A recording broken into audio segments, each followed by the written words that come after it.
So let's pray, shall we? In the name of the Father, the Son, and the Holy Spirit, amen.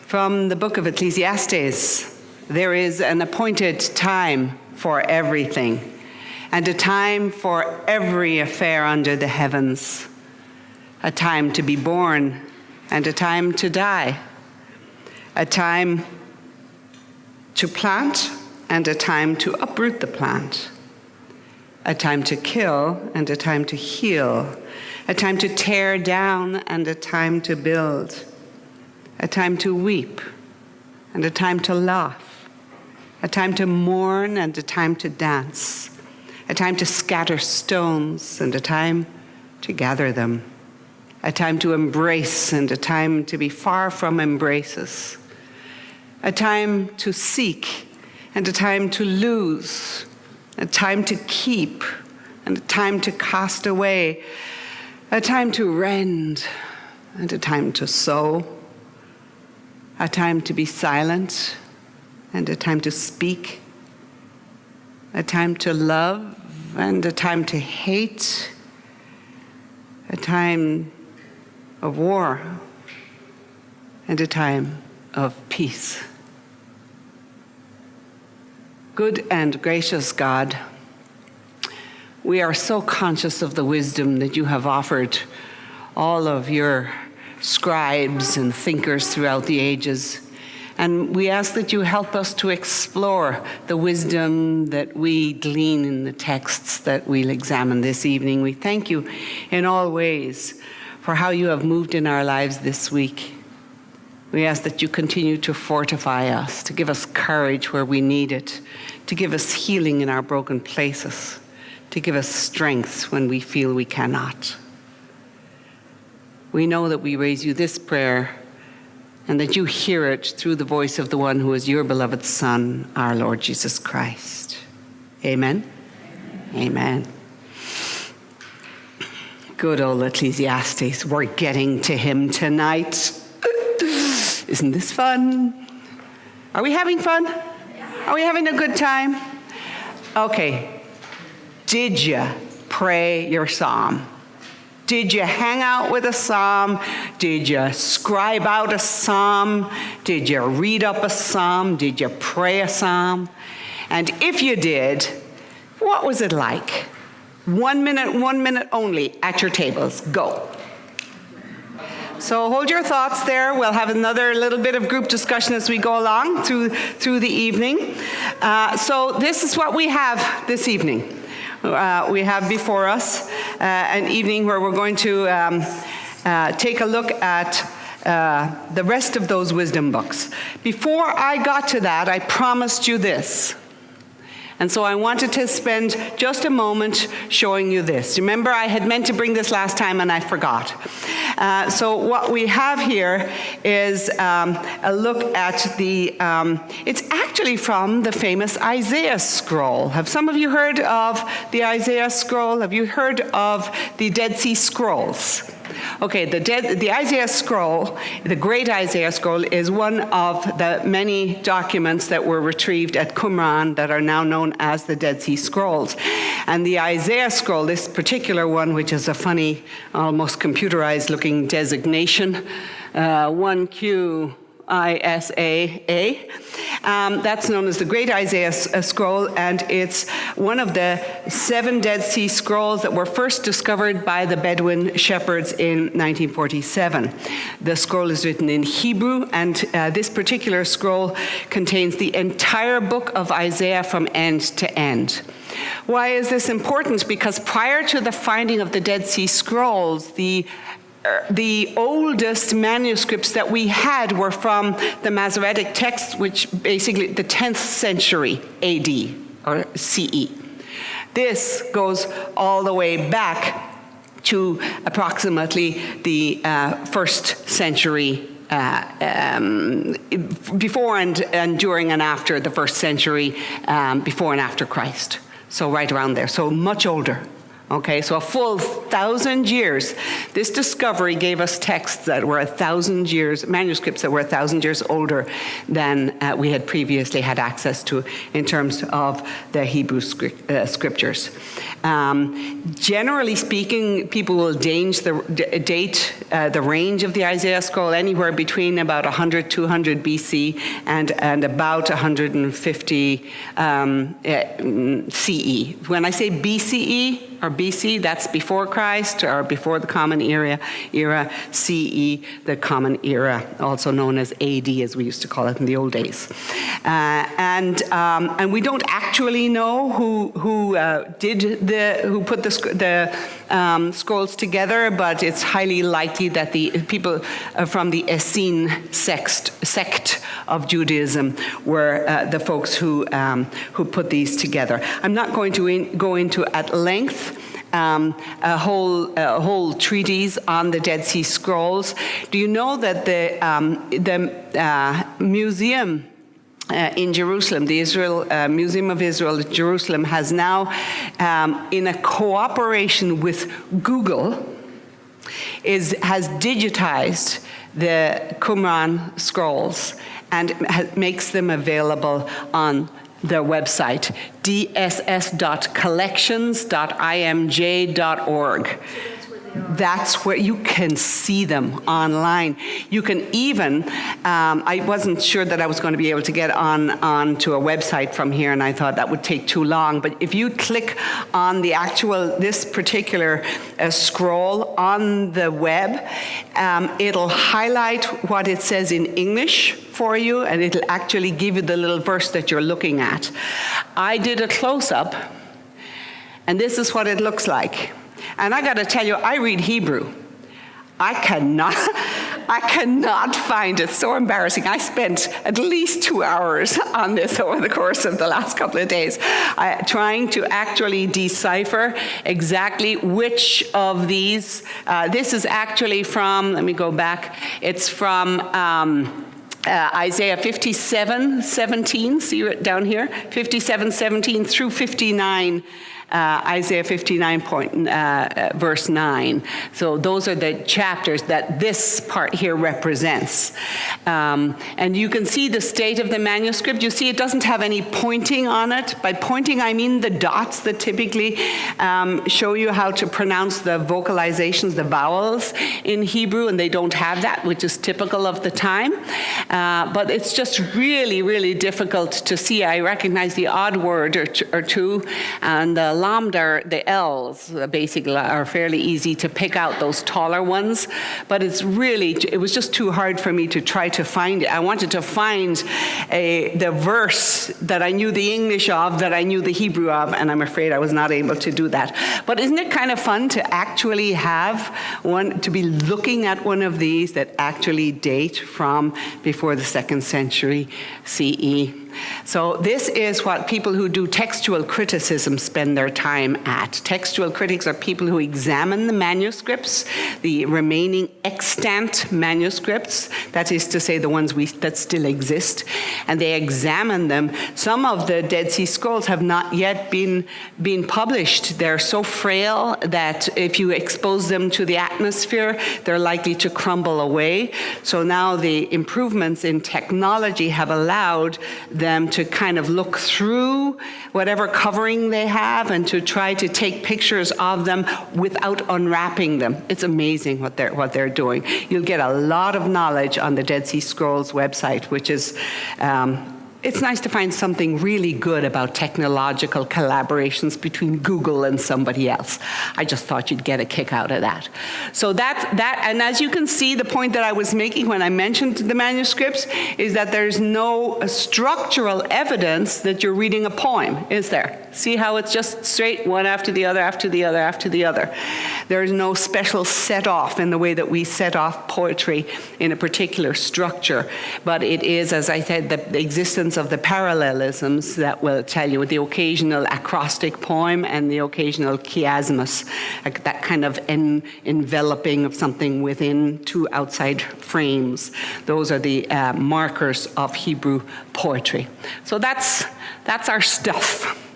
So now, let's move on to talking about wisdom literature, the rest of wisdom literatures. Does it sound like a plan?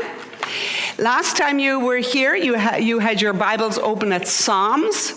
Go back to Psalms and flick right, and you'll find yourself in Proverbs.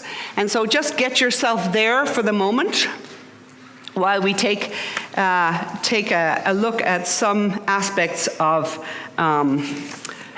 wisdom literature that lend themselves towards our perusal.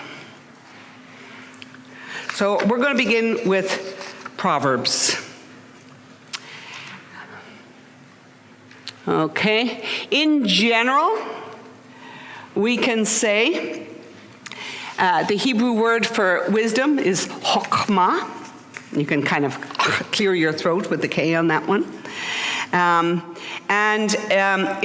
It's an odd word, actually, because sometimes it feels more like it refers to wisdom, the kind of wisdom that we refer to today. The wise words of advice that come from somebody. But actually, a lot of times, chokhmah ends up meaning skill. Rather like what we would say today, we would call it a life skill. And so a lot of wisdom literature simply offers life skills.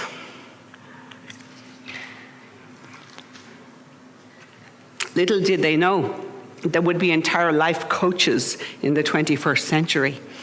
But this would be their version of having a life coach. An interesting aspect of wisdom literature is this. At one stage, scholars used to think that wisdom literature, because it doesn't get into anything that the rest of the Old Testament, the Hebrew Bible, gets into. It doesn't go through the Exodus. It doesn't bemoan the exile. It doesn't talk about the calamities of occupation by the Babylonians or by the Assyrians. It doesn't talk about the being saved from the Egyptians out of Egypt. Wisdom literature doesn't deal with any of that. And so many scholars for a long time thought that it was a secular kind of literature. And actually, it doesn't deal tons with God. And it definitely doesn't deal tons with theology. It doesn't go deep into theological thought. It has very little emphasis, as I put on there. I love that I printed out my slides, but I printed them so small I can't actually read them. This is a sign of old age. So the priestly teachings, the prophecies, none of those are really emphasized in this kind of literature. In general, however, those who felt that wisdom literature was, if you like, secular, have had to grapple with this, the fact that the ancient Israelites seem to have understood wisdom as being present with the divine, with Yahweh, at the time of creation. Isn't that the coolest thing? Wisdom present with God at the time of creation. And so wisdom is, if you like, is linked to God's divine wisdom, and therefore is linked to that which puts order into the primeval chaos that was the world, that was what God created the world out of. We often think God created the world out of nothing, but the ancient Israelites did not think that way. They saw God as having created the cosmos out of a primeval chaos. If you look at the language in Genesis, you'll see that it's more that God created, again, in the lore of the ancient Israelites. And so if God created order out of chaos, and it was divine wisdom that was there present, then automatically, look at how beautiful this is. This is going to be, for those of you who are in the book of Proverbs, take a look at Proverbs chapter 3. And what I've put up here for you just begins with the value of wisdom, starting in verse 13. Happy the one who finds wisdom, the one who gains understanding. Her profit is better than profit in silver, and better than gold is her revenue. Again, of course, you're hearing the parallelisms. She is more precious than corals, and no treasure of yours can compare with her. Now, do you hear what's happening here? Wisdom is becoming personified. Okay, and she's being personified as a woman. Okay, which is pretty cool. Just saying, we don't often get personified in this way in the Old Testament, so it's rather nice. She is more precious than corals, and no treasure of yours can compare with her. Long life is in her right hand, and in her left are riches and honor. Her ways are pleasant ways, and all her paths are peace. Look at the profound wisdom of that. All of the ways of wisdom are paths of peace. She is a tree of life to those who grasp her, and those who hold her fast are happy. Tree of life, is that ringing a little bell? The tree of life? It's the tree that is mentioned in the book of Genesis. Okay? And look what happens right afterwards. The Lord by wisdom founded the earth, established the heavens by understanding. A very intentional link between the founding of the cosmos, the creation of the cosmos, and the existence of wisdom. By God's knowledge, the depths are split and the clouds drop down dew. There's more, of course, as you see in chapter 3, but I wanted to give you the whole context there that surrounded verse 19, because it's within this context that this particular proverb is set up in terms of helping people understand why wisdom is necessary. I'm going to back you up for a moment to chapter 2, should be close to where you are, and look at Chapter 2, verse 1, my son, if you receive my words and treasure my commands, turning your ear to wisdom, inclining your heart to understanding, yes, if you call to intelligence and to understanding, raise your voice. If you seek her like silver and like hidden treasures, search her out. Then will you understand the fear of the Lord. The knowledge of God you will find. Just as a note, take a look at the language there on verse 5. Then you will understand the fear of the Lord. And then look at the parallelism. The knowledge of God you will find. I've said it before, but I may not have repeated it enough times. Fear of the Lord has nothing to do with being afraid of God. The Israelites did not mean that expression to denote being afraid of God. For the ancient Israelites, there was nothing to be afraid of with respect to God, except if you happen to see God face to face. They figured you must be for the high jump, because you'd probably die immediately in absolute awe over coming face to face with God, right? But fear of the Lord, as a professor of mine used to say, means got religion. You know how got milk? You know, got milk? Got religion. Okay? Fear of the Lord means somebody who takes their spirituality and their understanding and faith in God seriously. That's what it means. So whenever you read fear of the Lord, and you'll see it tons in the Hebrew Bible, always say to yourself, they're not afraid, they're not afraid. It means got religion. And I just do this every time, got religion. Some ads really do work, I guess. Keep with us for a long time. Okay, and in case you have any doubt, the second line of the parallelism is there to reinforce that for you. Then will you understand the fear of the Lord? The knowledge of God you will find. Knowledge of God, fear of the Lord. The two are regarded as being somewhat similar, or one is an expansion of the other, and again, no fear there. So, this is just a little stepping into taste, the book of Proverbs. Let's take a look at it in its larger context. First of all, the book of Proverbs, and now I'd like you, just as you're listening, just start to flip through. I don't know how many of you have read the book of Proverbs many times. Let's face it, it doesn't lend itself towards lengthy, enthralling reading, does it?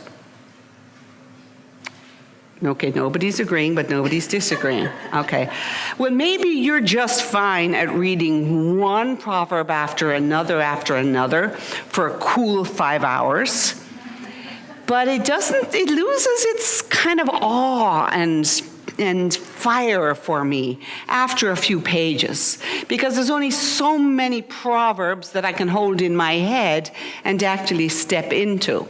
So what I recommend with the book of Proverbs, this is the only time that I recommend going and literally randomly opening the Bible and seeing what God is saying to you today.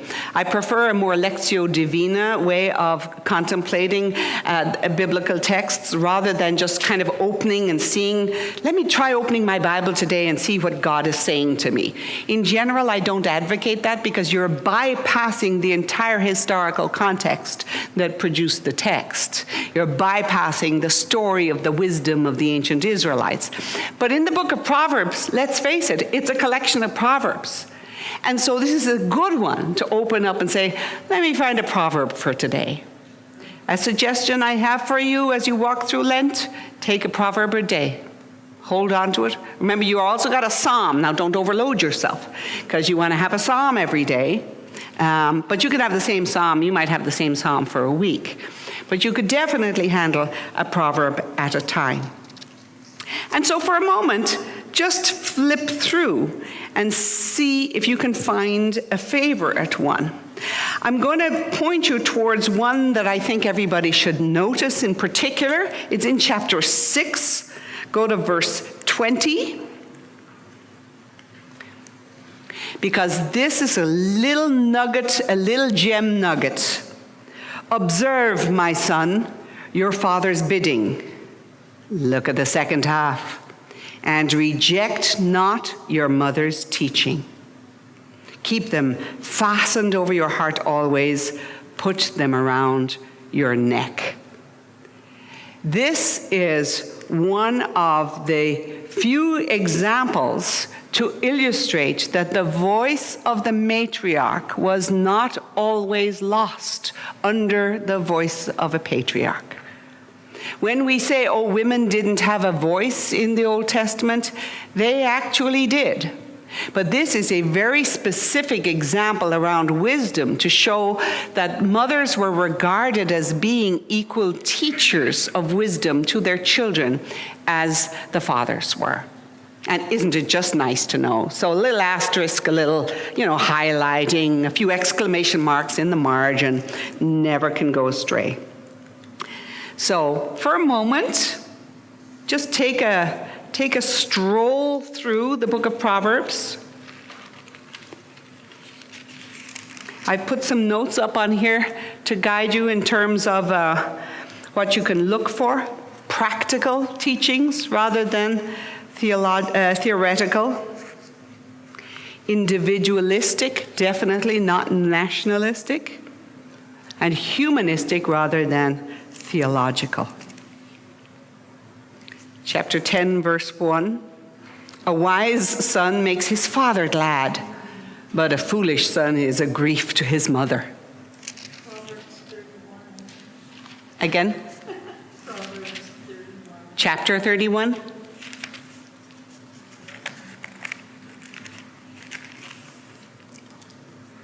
What, my son, my firstborn? What, O son of my womb? What, O son of my vows? Give not your vigor to women, nor your strength to those who ruin kings. It is not for kings, O Lemuel, not for kings to drink wine. Strong drink is not for princes, lest in drinking they forget what the law decrees and violate the rights of all who are in need. And so on. That's in chapter 31. And then moving on, there's a beautiful acrostic poem in chapter 31, and it begins in verse 10, and that's that one that we often hear in a reading on Sunday, and some of us just twitch a little, just a smidge. And remember, you're dealing with a text that idealizes every aspect of wisdom. But you'll know this one. When one finds a worthy wife, her value is far beyond pearls. Her husband, entrusting his heart to her, has an unfailing prize. She brings him good and not evil all the days of her life. She obtains wool and flax and makes cloth with skillful hands. This woman never stops. Have you noticed? With skillful hands, like merchant ships, she secures her provisions from afar. She rises while it's still night, distributes food to her household, picks out a field to purchase out of her earnings. She plants a vineyard. She's girt about with strength and sturdy are her arms. By the way, look at what it says about the capacity of women. I mean, it may be an overblown, I don't know, some of us in this day and age, well, I should speak for myself, don't always feel that we want to be described as a prize. You know, it feels just a little bit of that I'm a commodity rather than a person. But I'm going to get over myself because that's just the language of a different time. But if you take a look at this for a text that tells you what historically were the purview of women in the 2nd century before Christ, you can say she could do a lot. She's able to procure provisions. The woman was in charge of the provisions. Like in the military, there's always an officer for provisions, for taking care of, making sure that everybody has what they need, all of the resources. The woman in the household was the one who took care of everything. That's why always when there was hospitality and the man of the household offered hospitality to anybody who came by, the first thing he did was to go to the woman to say, do we have provisions to offer hospitality? Because she's the one who knew what was in the larder, so to speak, what was in the cupboard. So it's actually a beautiful text if you want to get a sense of how women were empowered within the context of this set of texts. I do want to go back. And there's a particular, I skipped it and I wanted to come back to it. Yes, if you would, go to Proverbs chapter 8, verse 22. It's another version of how wisdom was present at creation. The Lord begot me, the firstborn of his ways. This is wisdom speaking now. The Lord begot me, the firstborn of his ways, the forerunner of his prodigies of long ago. From of old I was poured forth at the first before the earth. You see, this is wisdom present at the time of creation. I have to say that this language here is very reminiscent of the Babylonian and Sumerian myths, creation myths, especially a creation myth that was, and also the creation myth of Ma'at, who was an Egyptian goddess. So it's very clear that these texts were, and these proverbs and these tales and this mythological viewpoint was pretty common throughout the ancient world. And just as people do today, well, in college we call it plagiarism, but in the ancient world it was encouraged. And so they borrowed mythological images and mythological stories and myths from other traditions and just exploited them for their own uses. And so the imagery here is very, very similar to the myth of the creation around the Egyptian goddess Ma'at. When there were no depths, I was brought forth, and when there were no fountains or springs of water, before the mountains were settled into place, before the hills, I was brought forth. While as yet the earth and the fields were not made, nor the first clods of the world. When he established the heavens, I was there. When he marked out the vault over the face of the deep. When he made firm the skies above. When he fixed fast the foundations of the earth. When he set for the sea its limits so that the waters should not transgress his command. Isn't it lovely? Then was I beside him as his craftsman. That craftsman is basically, if you like, the one who provides him with his blueprint, which is kind of cool as an image of somebody present with God at creation. And I was his delight day by day, playing before him all the while, playing on the surface of his earth. And I found delight in the sons of men. So just a beautiful set of imagery to hold on to from the book of Proverbs. So let's take a look at how it's structured, shall we? So up here, I have put together roughly how this book is put together. Honestly, I have to tell you that the Proverbs are attributed to Solomon, and you'll know why. They're attributed to Solomon because of some of the tales of Solomon's great wisdom. But to be honest, they display all of the characteristics of a text that is much, much, much later. Some of these Proverbs obviously had an existence for centuries, as so many of our own proverbs have an existence for centuries. However, the actual putting together of the collection, although it's attributed to Solomon, doesn't really warrant that. Generally speaking, you should understand Proverbs as coming forth from a kind of a school of instruction that was probably a school of wise people who gathered together words of instruction for fathers for their children and for mothers for their children. Religion is not neglected in these verses. It simply isn't emphasized at all. So then step by step through the different collections, I've numbered them down as there are 8 different collections, what appear to be collections of Proverbs in the book of Proverbs. So it's what we call, therefore, a composite work. Some of the words are assigned to Agur, the son of Yakeh of an Ishmaelite tribe of Massa. Some of them are attributed to Lemuel, the king of Massa, and some of them, of course, are attributed to Solomon. So I've divided them out here for you. Chapters 1 through 9 are supposed to be attributed to Solomon, but definitely scholars who have analyzed the linguistics around the book of Proverbs will tell us that the language is a language from a later time in Israelite history. So the very linguistics. It would be like if I suddenly started to speak out of a Shakespearean set of language, you would say, gosh, she's gone funny. You know, she's starting to talk with these and thous and funny little extras. And so they can tell quite clearly that these verses, these chapters 1 through 9 are the latest contributions. That is to say, sorry, not the oldest, the newest. And then chapters 10 through 22 seem to be the oldest collection and seem to have been the original nucleus of the book. Chapters 22 in the Septuagint are called the words of the wise. They're introduced as the words of the wise.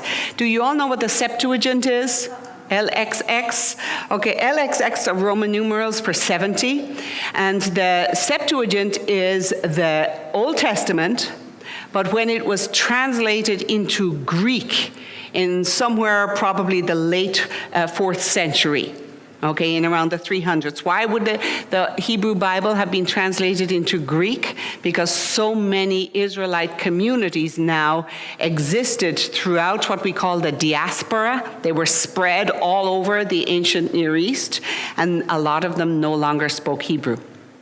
Why? Because Alexander the Great had come along and he had what we call Hellenized. He had made Greek the entire ancient Near East. And so outside of what we might today call Palestine, Hebrew was not understood. It was often read in their gatherings, but then there would have been a simultaneous translator, and so sooner or later they ended up deciding to translate it. And the legend around the translation goes that 70 scribes were given the task of translating all of the Old Testament, the Hebrew Bible, into Greek, and then they all came back on the same day, whatever designated time, all 70, and all 70 had identical translations. It's a It's a lovely legend, and it's actually contained in something called the Letter to Aristeas, which you could even look up online, who kind of quotes the legend.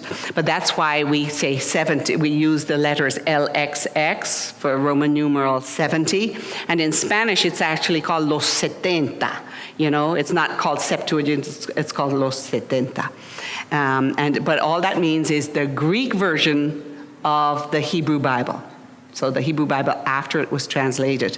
And the New Testament writers, just so you know, we know for a fact that they didn't use the Hebrew version. They used the Greek version. They used the Greek translations. Okay? So it's all sorts of fascinating things between the Hebrew and the Greek, and lots of scholars have spent time examining those translations and then examining how the New Testament writers quote the Old Testament using the Greek version and making their own adaptations, a kind of a freelance paraphrase sometimes. Fascinating what people can do with translations. So chapters 22 through 24, roughly, seem to be borrowed from some common Egyptian texts. And again, what I said is stealing from the very best. Lots of parallel texts here. One of our Hebrew Bible scholars back at Kino Institute years ago when Sandy was going, Don Benjamin, he has a whole book on parallel texts between wisdom literature and the other texts of the ancient Near East. Chapter 24 through chapter 34 is another sub-collection entitled The Sayings of the Wise, and you see it up there, the various different attributions. And it ends up at chapter 31 with this alphabetic acrostic on the ideal wife. It's just a beautiful, beautiful text, really. It's a set of texts that are beneficial for us in guidance, but they're not the texts that I would go to if I were finding myself in a broken place. Because they can seem like platitudes sometimes, you know? They can seem as if they answer every question straightforwardly, and frankly, life doesn't always seem to offer us straightforward answers to the questions.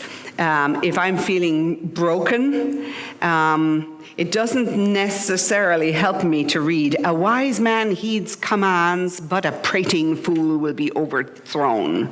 He who walks honestly walks securely, but he whose ways are crooked will fare badly." It might serve a sense of vengeance that I might desire, but we should never really use biblical texts to foster vengeance in ourselves, don't you think? That would be to misapply the language that we see in the texts. The texts were meant to be guidance for living, not guidance for us to feel more negative towards people. So just that caution for you. There are other places to go for healing places in wisdom literature. Proverbs can help us sometimes, but go with caution on that. You okay with that one? We got a lot to follow through, so I'm going to kind of move on. Let's take a look at Kohelet. Let's take a look at Ecclesiastes. Ecclesiastes, I love it. So you should be able to just go straight, flip a few pages and go from Proverbs right, if you have your Catholic Bible with you, go right into the book of Ecclesiastes. You know how a moment ago I said that the Hebrew Bible was translated into Greek? Here's where it gets complicated, okay? Ecclesiastes is the terminology given to the book in its Greek version, okay? In Hebrew, the title of the book is Kohelet. Kohelet comes from the Hebrew verb kahal, and kahal is a verb that means to gather. It's a verb that means to gather. And Kohelet is the one who gathers. So the one who gathers the assembly. That's who the who the anonymous author is. And so this, we would understand this name as not a person's actual name, but as, if you like, a literary title for this work. And as you'll see here from the notes I put up for you, completely different temperament from Proverbs, completely different outlook on life altogether. Absolutely not a bit like it. It's still a product of the wisdom school, but Proverbs accepts the values of Jewish society, whereas Ecclesiastes or Kohelet questions all of the ambitions and goals that are the normal ambitions and goals of Jewish society. The author pretends to be Solomon. Take a look at chapter 1, verse 12.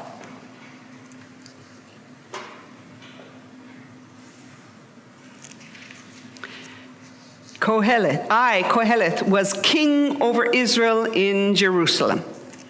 In other words, claiming to be Solomon. And the editor appears to accept that. And how do we know that the editor of the sayings accepts that? Because go back to chapter 1, verse 1. The words of David's son, Kohelet, king in Jerusalem. So the editor himself accepts the attribution of these verses to Solomon. However, in chapter 1, verse 16, you'll notice that it said, "Though I said to myself, behold, I have become great and stored up wisdom beyond all who were before me in Jerusalem, and my mind has broad experience of wisdom and knowledge. Yet when I applied my mind to know wisdom and knowledge, madness and folly, I learned that this also is a chase after wind." You kind of have right there what's at the heart of the issue in Kohelet, okay? In other words, wisdom is all well and good, and the wisdom of Solomon is all well and good, and the wisdom of Solomon that includes the wisdom that he had stored up from all of those people who had preceded him is all well and good, but all things being equal, it's all useless. It's all useless. Look at our opening verses. And you've heard this one, right? Vanity of vanities. Tell me you've heard this one, right? Yeah, it's a famous one. Vanity of vanities, says Kohelet. Vanity of vanities. All things are vanity. What profit has man from all the labor which he toils at under the sun? One generation passes and another comes, but the world forever stays. I mean, it's absolutely beautiful poetry. However, it's tricky because it goes the opposite direction to the direction that the book of Proverbs goes in, which is just absolutely fascinating. By the way, did I put it up here? I'm not sure if I put up the dates up here. The fragments of Ecclesiastes, of Kohelet, that were found at Qumran indicate that the book was known in the 2nd century, and there's no reference at all to the dramatic struggle for independence that the Jewish people went through in the 2nd century BC. And so it's probable that this text emerges from before the 2nd century before Christ. So probably, it's fair to say roughly about the 3rd century. Relative to the other books in the Hebrew Bible, these texts are much newer. Right? Because going all the way back to Genesis and Exodus, all of those betray long times prior to being put down in and prior to being gathered as texts. So the whole text itself appears to be one literary unit. The writer and we'll see this in Job, believes in God and believes in the righteousness, that is to say, the justice of God, God's good justice, but doesn't pretend to know God's ways. So if you were to flip forward to chapter 12, verse 8, just look at the ending.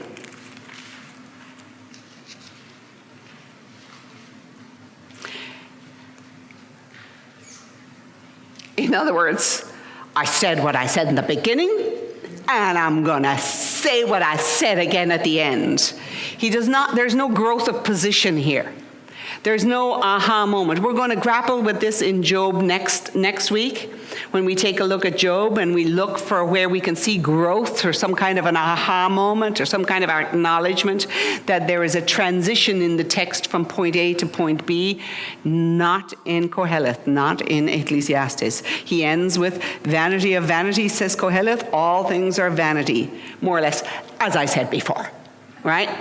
The last texts are very clearly a later addition, by the way, that those verses 9 through 13 are a later addition by an editor. What is his basic premise? Let's see if I have him on let's go here first. What his basic premise is life is meaningless. Life really is meaningless. People's struggle, a person's struggle to achieve a name for themselves, or a reputation for themselves, or fame, or fortune. A person's desire to fill their life with pleasures and pleasantries. A person's desire even to acquire wisdom, all meaningless, ultimately counting for absolutely nothing. Nature itself is no help. Isn't this fascinating that you can get this in the Bible? You know, you're all looking like, oh yeah, I got this. Are you not like a little bit like, bemused at least? Okay, bemused is good. Yeah. What's great news about Koheleth, like what's great news about Ecclesiastes is that once you get how kind of off-kilter he is, it gives you permission to understand how the Bible is a library of rich diversity, and we don't have to keep making everything kind of try to gel and act like it's only one message. And especially, we are released from the dreadful burden of attaching morality and moral learning to every last word that comes out of the Bible. Now, don't get me wrong. I am all for the moral guidance offered to us by the Bible. So I've said that, right? That said, never ruin a great biblical story or a great piece of biblical poetry by forcing it to be turned into something that is telling us how to be moral people. Because some small amount of the time, that's what they want. Over the entire book, oh my goodness, does it suggest a way for us to behave and a way for us to be about our lives in the world. Absolutely, as a whole rich way of understanding the wisdom of the ages and the wisdom of God in and through the sacred word that's offered us. But that said, never ruin a story by attaching a moralizer to it. I have said that for the last 20 years. And I still hear people teach Bible by making every single solitary line of the Bible apply to some moral behavior that we should turn on tomorrow. And I'm saying you're going to ruin it. And this is, why am I saying that you're going to ruin it? Because you're going to ruin the marvel of, remember my first day with you, I said, the imagination, the poetic imagination. It's poetic imagination that transforms us, that lights us on fire, that gives us enthusiasm. It's not somebody pounding into us about what we have to do right and what kind of sins we have to avoid. Of course we want to avoid the sins, but the texts are much richer than that. And the anomaly, really, of Kohelet, of Ecclesiastes, helps us to say, yeah, when I think I have to listen to every single text as a moralizer, I can go back to Kohelet. I can go back to Ecclesiastes and hear his attitude, because does he ever have some sass to him? Doesn't he? And when your kids get sassy and you want to have them read a little bit of the Bible, not for moral improvement, but just for developing their sense of humor, send them to Kohelet. It'll do great things for them, absolutely. And sorry, I keep saying Kohelet because in biblical studies we tend to say Kohelet, but you get the idea. I'm still talking about Ecclesiastes. Yeah. So for Kohelet, even nature doesn't help. Nature has its cycle, and we all know the texts that come from Ecclesiastes, right? The beautiful text about the cycle of nature, all of those marvelous things, and how nature has its rhythms and all of those things, and that's all fantastic. And I read from that in chapter 3 for our opening prayer this evening. And for all that, Kohelet is actually saying, yeah, that's no help either. Nature has its cycle, and there's no meaning to the cycle. Because mankind, humanity, can do nothing to change the cycle. Absolutely nothing. We're powerless in it. All we can do is conform to it. I have to tell you, I'm reading a book by John Hoyt. I mentioned it to Susie, I think, last week. A New Cosmos. Heck, if you can find a book by Hoyt, H-A-U-G-H-T, and it has the word cosmos in it, or cosmic, a new cosmic something or other. It's phenomenal. It's definitely heavy reading. Last week I think I was only at page 16, Susie. This week I'm on about page 50, and it's still heavy reading. But he has his argument is that the whole cosmos is evolving.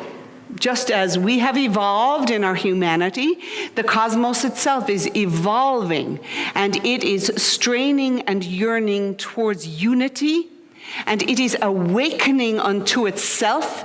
And we, people of faith, he says, religion and the search for rightness, and he uses that language, rightness, because he wants to transcend just Catholicism. He talks all the religions search for what he's calling rightness. And the search for rightness that all religions seem to have as a kind of an aim, that is the universe's way of awakening to itself and drawing us all into this oneness and this unity that makes our silly little divisions useless. And I think he and Kohelet might be soulmates here, because Kohelet gets that it's happening all around us. All we can do is conform to it. The positive side of Kohelet is we get to conform to that which is the nature that the divine word has put in place. Isn't that kind of cool? I don't necessarily say running by the book yet, because as I say, I'm only on about page 50, and it's slow reading. It's slow reading. It's dense. And he's a brain. So, 5 naps to get through one chapter, that kind of reading. Yeah. But golly, he's onto something, and I'd love to suggest to him that he should go back to Kohelet and use some examples, because I think it would ring his chimes. So, here's the thing. Kohelet just doesn't leave it there. Kohelet says, okay, given that life is as it is, what should we do? How should we live? And in the texts, he tells us this, and I just put up a few there. Look, wisdom is going to be better than folly. Friendship is better than loneliness. Keeping vows to God is wiser than violating them. And accepting our lot in life and enjoying life is preferable to constantly striving to be better and better and better. Did I put the verses up there? Yes, I did. Good. So if you have a chance afterwards, you can go. I put the verses up there that correspond. Given our time, I knew I wasn't going to be able to delve right into it. So he has a response to the problem of theodicy. And I have to talk to you about the problem of theodicy. I'm only going to mention it briefly tonight because we're going to deal with it much more next time. Theodicy, it's an odd word. It's a great one. I'm always telling people, memorize a whole bunch of great words that will get people out of your house when you're in a hurry to get rid of them after a party. Theodicy is a great one. Theodicy means the fact that bad stuff seems to happen to good people. T-H-E-O, and you'll have it all, lots of it next week. T-H-E-O, theo.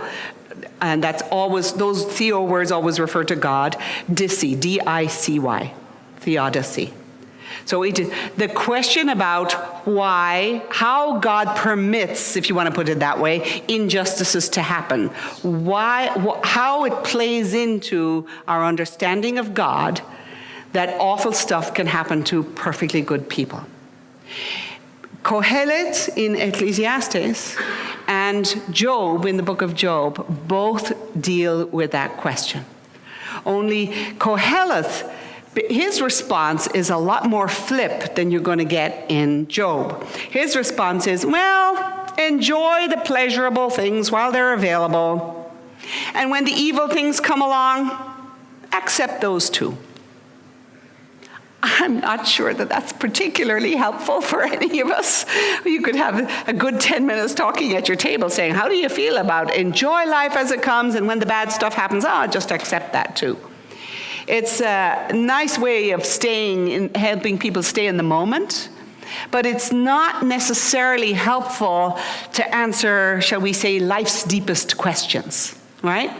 And yet, in the face of the great unknown that is the divine will, this is all he can offer. So it's a marvelous, marvelous text where he says, look, go along, try and enjoy each moment in life as much as possible. You'll find that particular exhortation, 8:15 through 9:17, especially when you're young, he says, because after all, old age limits our possibilities. I mean, he's nothing if not practical. Many people will say Kohelet is a pessimistic text.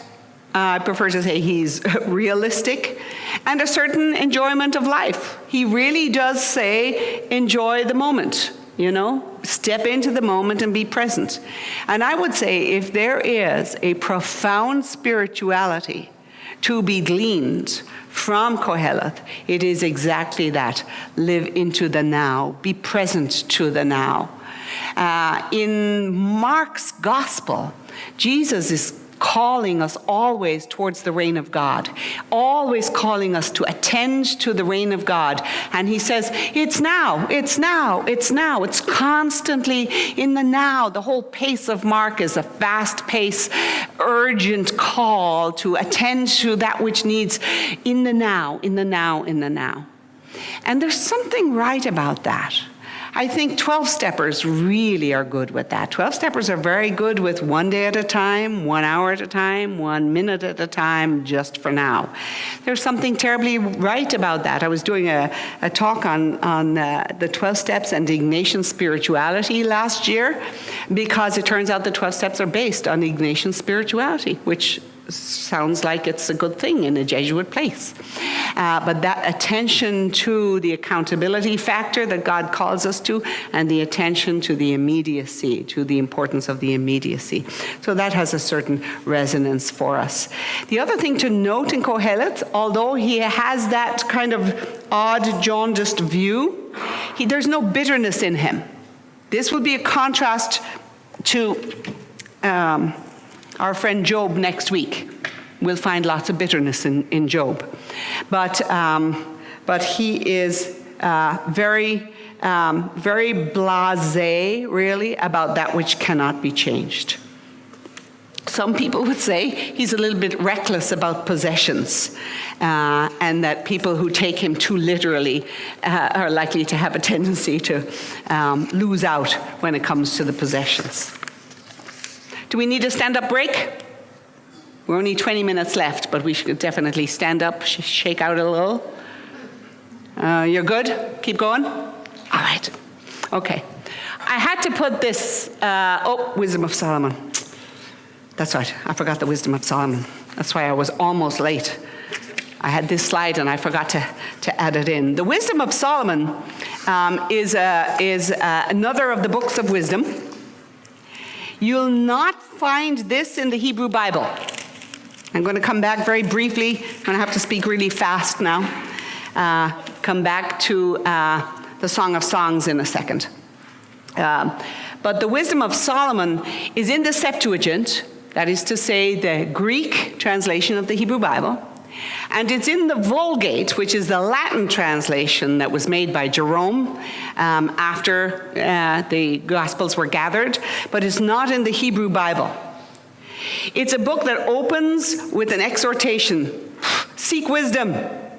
And then it goes on to address worldly attitudes. The soul shows up as worthy of treatment in chapter 1 of the Book of Wisdom. It's called the Wisdom of Solomon. It's called the Book of Wisdom. It has a variety. It has different names. And in Hebrew, it's got. Let me just check what it's called in Hebrew. It's not in the Hebrew Bible. That's why. The Book of Wisdom is also known as the Wisdom of Solomon. That's right. Exactly. Yeah. And so in chapter 1, verse 11, because a jealous ear hearkens to everything, and discordant grumblings are no secret. Therefore guard against profitless grumbling, and from calumny withhold your tongues. For a stealthy utterance does not go unpunished, and a lying mouth slays the soul.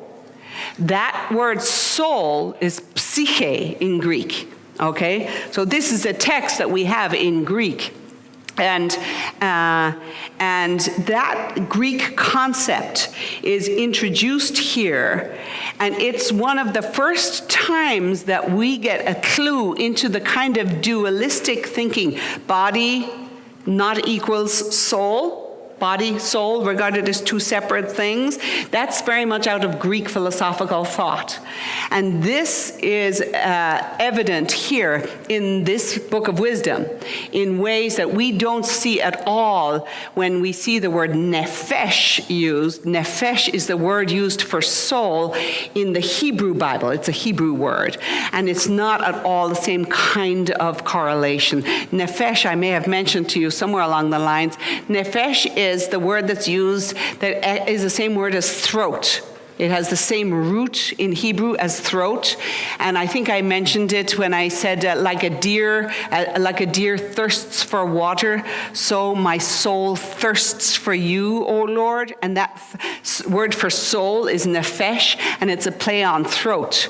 Like a deer thirsts for water, so my throat thirsts for you. So in Hebrew, soul is kind of physical. It's material. It has materiality to it.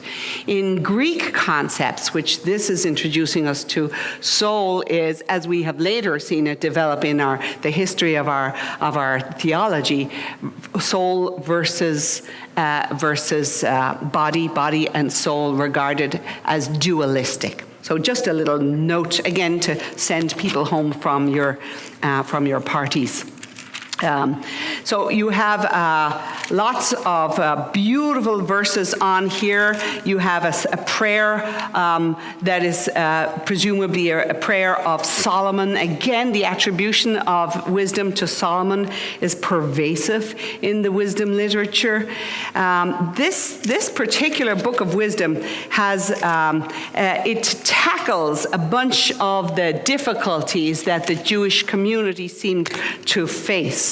If you take a quick look at chapter 13, you see that the book of wisdom is trying to tackle the issue of idolatry. And it goes on, and it decries the use of idols.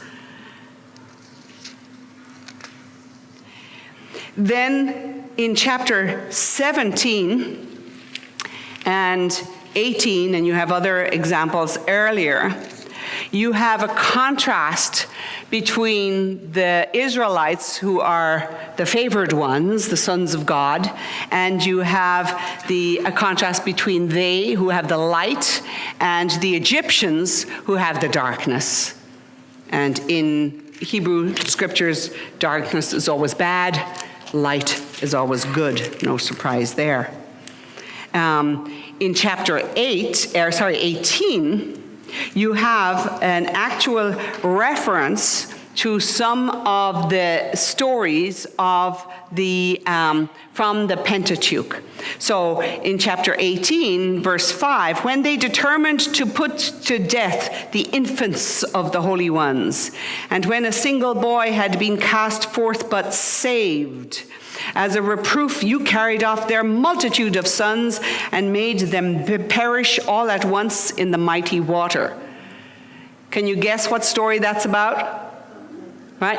It's Moses, right? Absolutely, Moses, and then out of the desert and the Exodus, and God bless them, they all perish, poor Egyptians.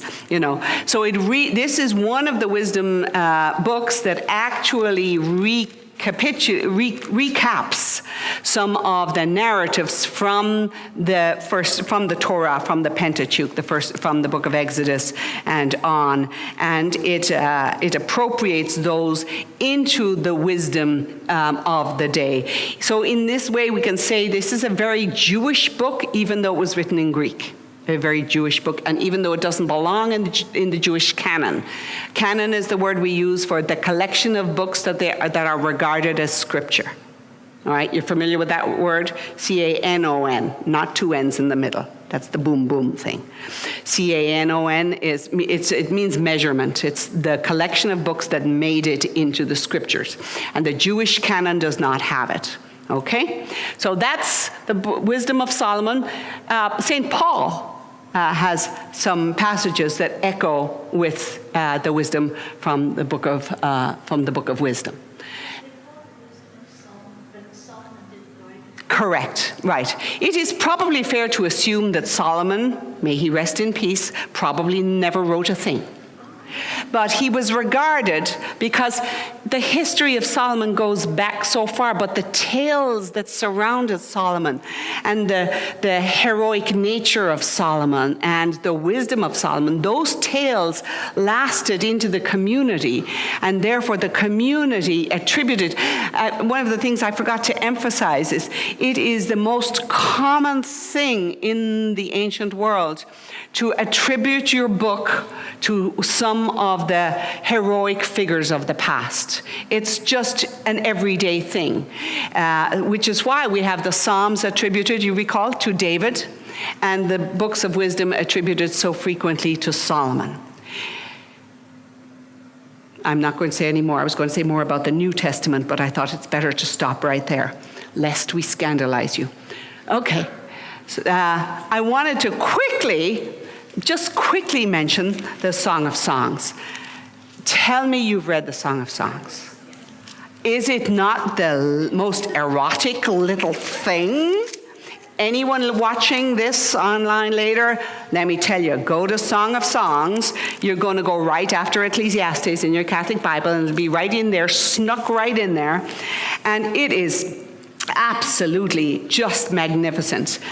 I wish we had time to delve. We could spend 4 weeks just on this alone, honestly, for the eroticism of it, for how beautiful it is, for how marvelous the language is with regard to the charms of the beloved. Chapter 4, you're beautiful, my beloved, you're beautiful. Your eyes are doves behind your veil. Your hair is like a flock of goats streaming down the mountains of Gilead. Oddest way of giving compliments. Your teeth are like a flock of ewes to be shorn, which come up from the washing, all of them big with twins, none of them thin and barren. I never thought of me teeth that way before. Your lips are like a scarlet strand. Your mouth is lovely. Your cheek is like a half pomegranate behind your veil. Not a full one, but a half one. It's magnificent. It's marvelous. The biggest thing that we encounter with the Song of Songs, and honestly, if you haven't tasted it out loud, just open it up and just walk around your house while you're boiling the kettle or something and just read it out loud. It's a gem. But by the way, Song of Songs is very much a Hebrew way of saying the best of. That's Song of Songs of Solomon means the best of the Songs of Solomon. Again, of course, attributed to Solomon. No surprise there. It's probably from the post-exilic Hellenistic era, probably the 3rd century before Christ. And here's the thing. What is it? I was taught by the nuns in Ireland in my convent school that it was an allegory. I was to think of the lovers and all of this language as how much Jesus loves the church. And that'll be all about that, thank you very much. We'll have nothing other than allegory as interpretation. It's still taught that way in many places. And it's fabulous, it's delightful. However, it wasn't written for a Christian Catholic church that was yet understanding itself as the bride of Christ. So in its origins, it's unlikely that it meant that it had an allegorical meaning. So some of the options are, although some of the rabbis thought of it as an allegory of God's love for God's people. Even as this Rabbi Agrippa, whom I discovered, even as he was giving his interpretation, young men of his day, I found this exactly in a book, young men of his day recognized the secular nature of the song and began singing it in the local wine shops. So, you're imagining German beer halls, right? And they're singing the songs along the way. It has also been analyzed as a drama by some scholars, with 2 characters, Solomon and his bride. And other commentators have analyzed it as a drama with 3 characters. And I checked this out recently in sites that I go to online to check out whether this is in line with some of what Jewish commentators say, and they say the same thing still. Sometimes they'll say it's about Solomon and his bride, and sometimes it's Solomon, his bride, and the shepherd lover to whom she is still remaining faithful. So there's a little bit of a threesome scandal for you. Okay. However, in fairness, the reconstruction that you have to do to make that plausible is a little strained. So the threesome thing isn't washing so well. Some people, and I find this quite credible myself, they compare it with Syrian wedding songs. And they say it really has the tone of these Syrian wedding songs that can be sung for 7 days of celebration to the bride and groom. And the bride and groom typically are honored as king and queen, and their beauty then is extolled. And so they call it an epithalamion. The only difficulty with that interpretation is that actually in the Song of Songs, the bride is not called a queen. But other than that little minor detail, it correlates rather well with these Syrian wedding songs. Very plausible are some scholars' attribution of its genre as a fertility cult ritual. A fertility, so imagine fertility, a goddess of fertility, okay? And and that the song may have originated as a song to praise the fertility and, openness of the wife to the sexual encounter, which is going to lead to fertility, and that was a Canaanite. Canaan. The adjective from Canaan is something funny. I wrote it up there. But I'm going to say Canaanite. It was a Canaanite goddess of fertility. And they have found evidence for similar texts that were part of a ritual. So a kind of a celebration where you would go to an altar of the goddess, and Tammuz is the goddess that they typically mention. And you would go to this altar and you would sing songs of praise, and you would say poems, and you would give sacrificial offerings in the way that one did in the cult of the Canaanites. And that this was a cult that they absorbed and that they began to appropriate in the same way as we steal from the very best, this old habit, and that it is that they took the pattern of that song and used it to refer, but they don't refer to God in the poem. It's just there. Yes. I was going to ask. Yeah.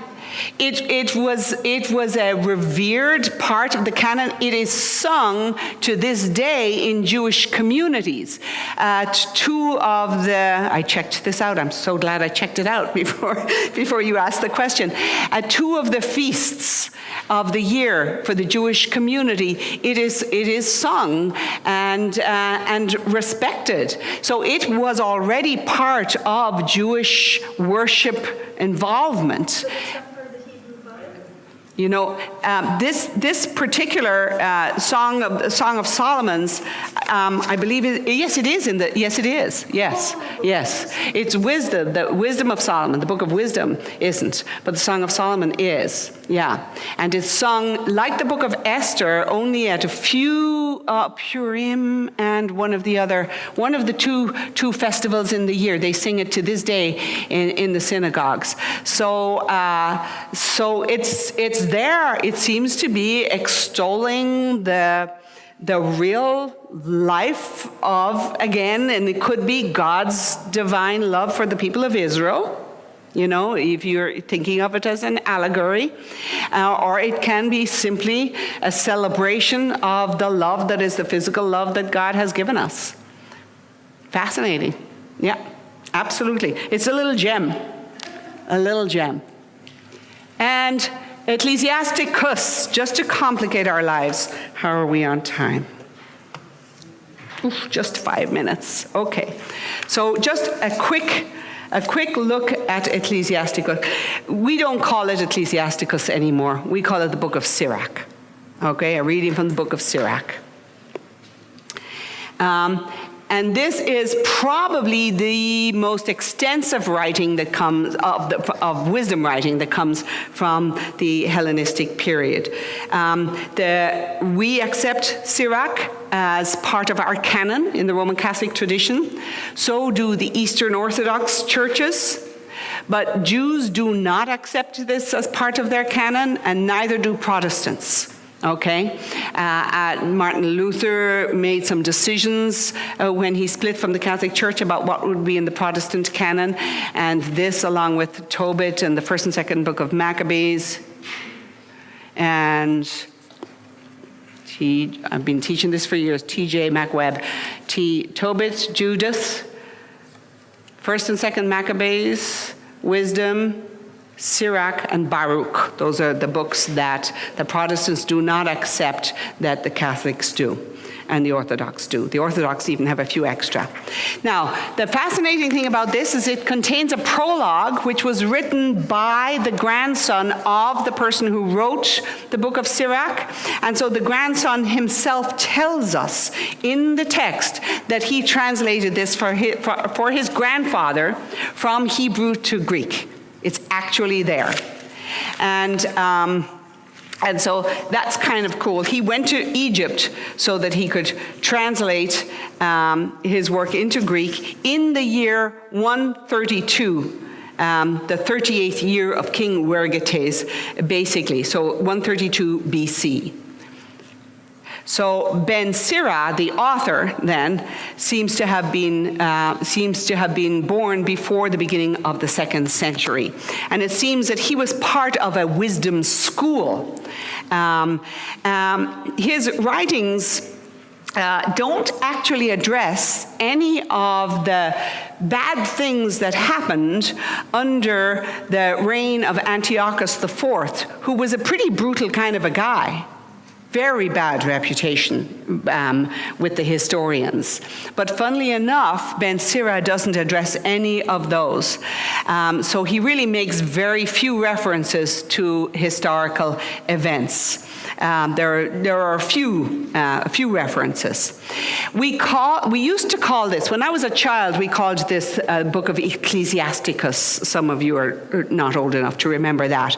It meant the church's book, but the Hebrew title was apparently the Proverbs of Ben Sira, and the Greek was the wisdom of Jesus, Yeshua, the son of Sirach.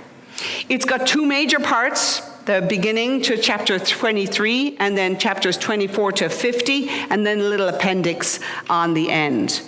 Like Proverbs, every section opens up in praise of wisdom, and like Proverbs, the entire book ends with one of those alphabetic acrostics where the whole verse by stanza by stanza, they're divided out. And every word begins with the first word of with the first letter of the alphabet, and basically what you're going to get are hymns of praise and wisdom, instruction in wisdom, lots and lots of maxims of how people should live. I myself have a few issues with Sirach. I'm going to point you to my issue. Just full disclosure, it's in chapter 25.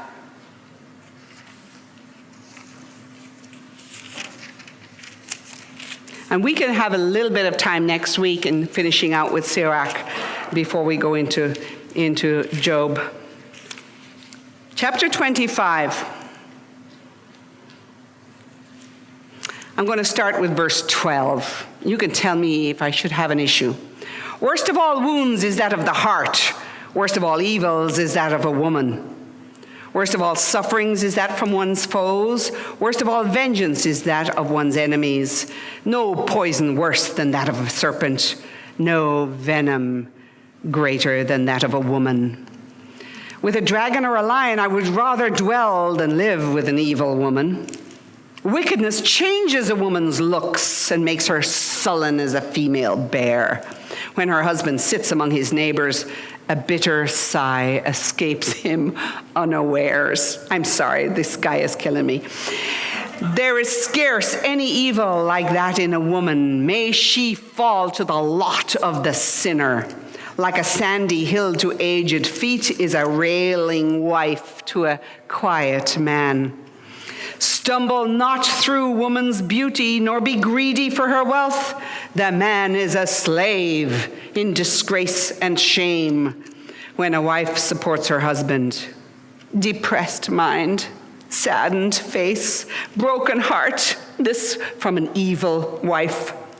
Feeble hands and quaking knees from a wife who brings no happiness to her husband. Believe it or not, all of that is not what ticks me off. This next part is what ticks me off. In woman was sin's beginning, and because of her, we all die. There it is. There it is. Do you know that that is the first instance of the association of Eve with sin in the entire Old Testament? People say all the time, oh, Adam and Eve, yeah, that was the story about our fall from humanity. And I'm like, well, not actually. During the time of that the story had traction, it didn't circulate as a story about sin. Violation of the covenant circulated as a story about sin. This, with Sirach, as late as it is the first association of the Adam and Eve text with sin, the sin that entered humanity.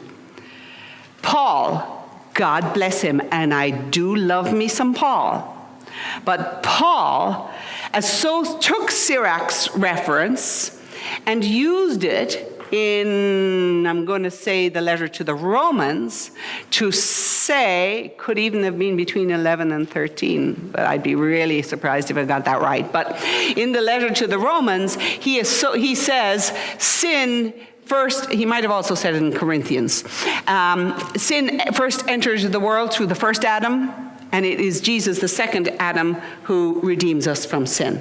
So Paul jumped on it and used it. And then fast forward to St. Augustine, he of blessed memory, who developed the entire theology of original sin based on Sirach and Paul. Yeah.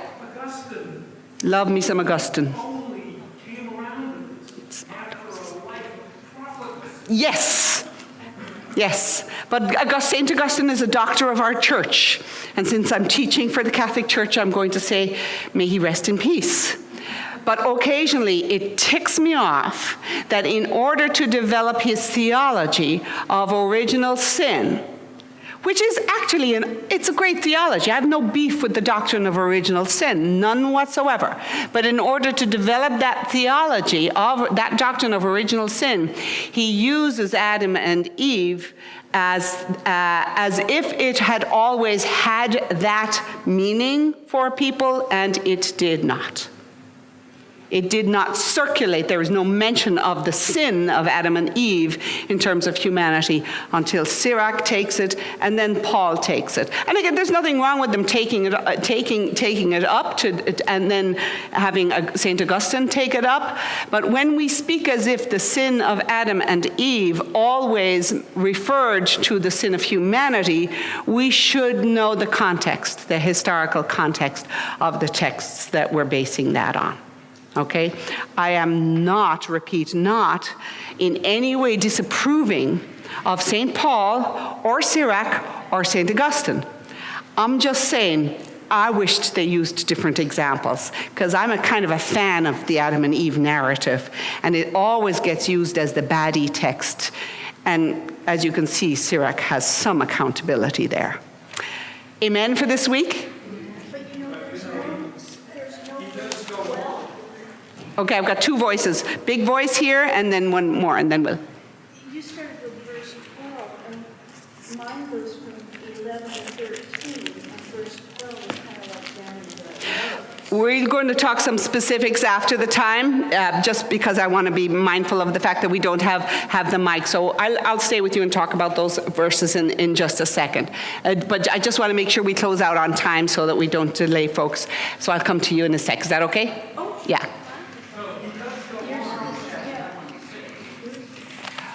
Yes, we'll both have that conversation in just a second, yeah. But I do need to close this out just for the timeliness and everything else. So next week, Job and subversive wisdom. Okay? See you then.